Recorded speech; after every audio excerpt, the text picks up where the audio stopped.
The Daily Compliance News for October 1, 2025, the Q4 edition. This is Tom Fox, and I'd like to welcome you to the Daily Compliance News. The Daily Compliance News is the only daily podcast which curates 4 top compliance, ethics, and/or corruption stories for your listening and viewing pleasure if you're watching this on YouTube. Our first story comes to us from the New York Times, which reports that ChatGPT has introduced parental controls. As teens increasingly turn to the platform for help with a variety of issues, the new features come after a wrongful death lawsuit was filed against OpenAI by the parents of Adam Raine, a 16-year-old who committed suicide after finding information about suicide methods in the final month of his life supplied by ChatGPT.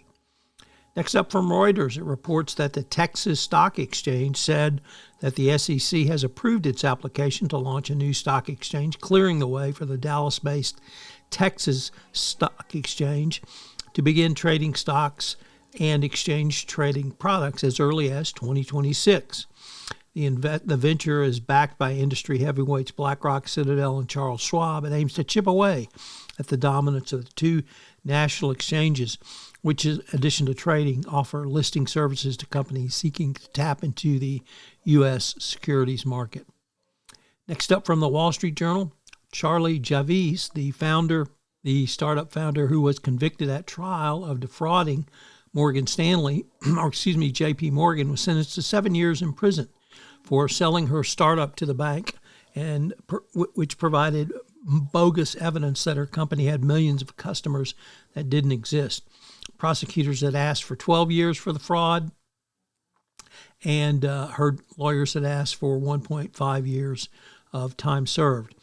The defense argued vociferously that JP Morgan acquired or had over 100 people working on this acquisition and could have had the opportunity to do lots of due diligence, but it was not done adequately by Morgan. However, the judge found that it didn't matter whether you defraud someone who's very wealthy or it's someone who's not wealthy, that a fraud's a fraud, and delivered the sentence based on the quantity and quality of the fraud, which was extraordinary and extensive.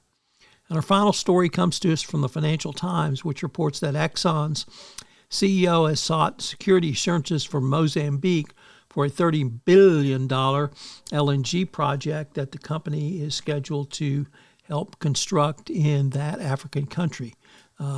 Various bandits, raiders, and insurgents have threatened the project, so Exxon's going to have to tread carefully to make sure they don't violate any rules on payment. The Daily Compliance News is a production of the Compliance Podcast Network and a proud member of C-Suite Radio. Thanks so much for listening. I hope you'll join me again tomorrow.